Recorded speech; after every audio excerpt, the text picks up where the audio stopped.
As a female గా ground work చేస్తా అన్నప్పుడు హ్మ్. ఇంట్లో పేరెంట్స్ ఏమి అబ్జెక్ట్ చేయలేదు అసలు నీకు ఎందుకమ్మా ఇవన్నీ లేదు లేదు యాక్చువల్గా సపోర్ట్ చేశారా?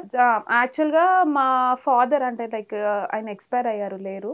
ఓకే. బట్ మా డాడీ ఉన్నప్పుడు కూడా లైక్ మేము ఎలా అంటే నాకు మన కల్చర్ గురించి చెప్తున్నా కదా, చాలా ఇష్టం తెలుసుకోవాలని. లైక్ ఇప్పుడు కూడా కొన్ని పురాణాతకాలమైన టెంపుల్స్కి టైం దొరికినప్పుడు అలానే వెళ్ళిపోతూ ఉంటాము. అంటే నేను డాడీ ఎలా అంటే వెళ్ళిపోయి ఎక్కడైనా టెంపుల్స్ కనిపిస్తే దాని గురించి తెలుసుకొని, సో దాని వెనుక బ్యాక్గ్రౌండ్ స్టోరీ ఏంటి అన్నీ, ఎందుకంటే అవన్నీ మనం తెలుసుకుంటేనే రేపు మన పిల్లలకి మనం చెప్పుకోవడానికి ఉంటుంది కదా అన్న దాంతో ఉండే. అండ్ మా మదర్ వచ్చేసి తను తమిళనాడులో క్రిస్టియన్ ఫ్యామిలీ మా మదర్.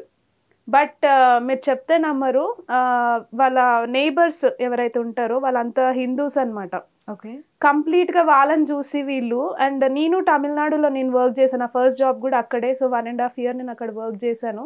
నేను చూసింది అయితే ద బెస్ట్ స్టేట్ అండి తమిళనాడు. ఎందుకంటే కల్చర్ని మంచిగా కాపాడుతున్న స్టేట్. మీరు వెళ్తే ముస్లిమ్స్ కానీ క్రిస్టియన్స్ కానీ హిందూస్ కానీ అందరూ ఒకటే లాంగ్వేజ్లో మాట్లాడతారు. అందరు కూడా కల్చర్కి రెస్పెక్ట్ ఇస్తారు. అండ్ మా మమ్మీ వాళ్ళు చిన్నప్పటి నుంచి వాళ్ళు క్రిస్టియన్ ఫ్యామిలీలో పుట్టినా కూడా బొట్టు పెట్టుకోవడము, ఇంటి ముందు ముగ్గేసుకొని పెరిగారు వాళ్ళు కూడా. ఓకే. సో మా మదర్ని చూసి కూడా చాలా మంది, అంటే మా డాడీని కానీ మా మదర్ని చూసి బ్రాహ్మణ్ ఫ్యామిలీ ఏమో వీళ్ళని చాలా మంది అనుకునేవాళ్ళు. సో అంత బాగా మా మదర్ కూడా పూజ చేసేది. అంటే ఒక క్రిస్టియన్ అంటే అసలు నేనే నమ్మలేము, మా మదర్ క్రిస్టియన్ ఫ్యామిలీకి బిలాంగ్ అవుతుందని నేను కూడా నమ్మలేదు. మీ ఫాదర్ హిందూనా? మా డాడీ హిందూ. ఓకే. డాడీ ఇక్కడ హైదరాబాద్ నుంచి. ఓకే. సో లవ్ మ్యారేజ్ అనమాట. సూపర్. ఓకే. సో ఆవిడ కూడా హిందూగా మొత్తం అంతా చాలా బాగా చేస్తుంది. ఏ రోజు కూడా మాకు ఇలా, తను కూడా ఏ రోజు మాకు ఇట్లా మీరు చర్చ్కి వెళ్ళండి లేదా పాస్టర్ మిమ్మల్ని ఇలా చేసు లేదా యేసుప్రభు మిమ్మల్ని పీడిస్తాడని ఏ రోజు చెప్పలేదు. మదర్ క్రిస్టియన్ అయితే మీరు ఆ క్రిస్టియానిటీ మీదే ఫైట్ చేస్తున్నారు, పైపెచ్చి పాస్టర్లు అందరు లేదు ఆవిడేమన్నారు అసలు? లేదేమందు, ఎందుకంటే వాళ్ళు పెరిగిన కల్చర్లో ఇలా ఏమీ లేవు. చాలా మంచి, అంటే నేను చెప్తున్నా చాలా సిస్టమేటిక్గా ఉండేది వాళ్ళు పెరిగిన కల్చర్. చెప్తున్నా చిన్నప్పటి నుంచి వాళ్ళు బొట్టు పెట్టుకునే పెరిగారు. మనం ఇక్కడ చూస్తే ఇప్పుడు నార్మల్గా మనకి తెలుగు ఇంట్లో మన సాంప్రదాయం ప్రకారము ఆడపిల్లకి ఒక బొట్టు, కాటుక, గాజులు ఇవన్నీ ఎంత అందాన్ని ఇస్తాయి. కానీ క్రిస్టియానిటీకి కన్వర్ట్ అయితే ఇవన్నీ పోతాయి.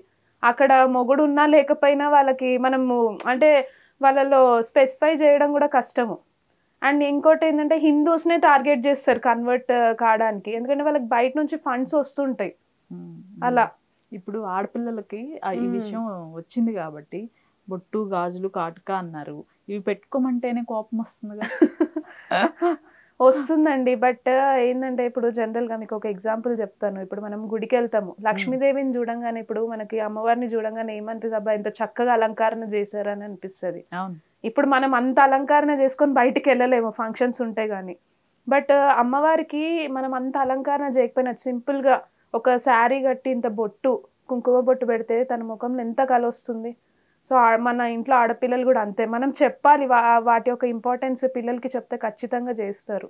మదర్ క్రిస్టియన్ అయితే మీరు ఆ క్రిస్టియానిటీ మీదే ఫైట్ చేస్తున్నారు, పైపెచ్చి పాస్టర్లు అందరు లేదు ఆవిడేమన్నారు అసలు? లేదేమందు, ఎందుకంటే వాళ్ళు పెరిగిన కల్చర్లో ఇలా ఏమీ లేవు. చాలా మంచి, అంటే నేను చెప్తున్నా చాలా సిస్టమేటిక్గా ఉండేది వాళ్ళు పెరిగిన కల్చర్. చెప్తున్నా చిన్నప్పటి నుంచి వాళ్ళు బొట్టు పెట్టుకునే పెరిగారు. మనం ఇక్కడ చూస్తే ఇప్పుడు నార్మల్గా మనకి తెలుగు ఇంట్లో మన సాంప్రదాయం ప్రకారము ఆడపిల్లకి ఒక బొట్టు, కాటుక, గాజులు ఇవన్నీ ఎంత అందాన్ని ఇస్తాయి. కానీ క్రిస్టియానిటీకి కన్వర్ట్ అయితే ఇవన్నీ పోతాయి. అక్కడ మొగుడు ఉన్నా లేకపోయినా వాళ్ళకి మనము అంటే వాళ్ళలో స్పెసిఫై చేయడం కూడా కష్టము. అండ్ ఇంకోటి ఏంటంటే హిందూస్నే టార్గెట్ చేస్తారు కన్వర్ట్ కావడానికి, ఎందుకంటే వాళ్ళకి బయట నుంచి ఫండ్స్ వస్తుంటాయి అలా. ఇప్పుడు ఆడపిల్లలకి ఈ విషయం వచ్చింది కాబట్టి బొట్టు, గాజులు, కాటుక అన్నారు, ఇవి పెట్టుకోమంటేనే కోపం వస్తుంది వస్తుందండి. బట్ ఏంటంటే ఇప్పుడు జనరల్గా మీకు ఒక ఎగ్జాంపుల్ చెప్తాను. ఇప్పుడు మనం గుడికి వెళ్తాము, లక్ష్మీదేవిని చూడంగానే ఇప్పుడు మనకి అమ్మవారిని చూడంగానే ఏమనిపిస్తుంది, అబ్బా ఇంత చక్కగా అలంకరణ చేశారని అనిపిస్తుంది. ఇప్పుడు మనం అంత అలంకరణ చేసుకొని బయటికి వెళ్ళలేము, ఫంక్షన్స్ ఉంటాయి కానీ. బట్ అమ్మవారికి మనం అంత అలంకరణ చేయకపోయినా సింపుల్గా ఒక శారీ కట్టి ఇంత బొట్టు, కుంకుమ బొట్టు పెడితే తన ముఖంలో ఎంత కళ వస్తుంది. సో మన ఇంట్లో ఆడపిల్లలు కూడా అంతే, మనం చెప్పాలి వాటి యొక్క ఇంపార్టెన్స్ పిల్లలకి చెప్తే ఖచ్చితంగా చేస్తారు.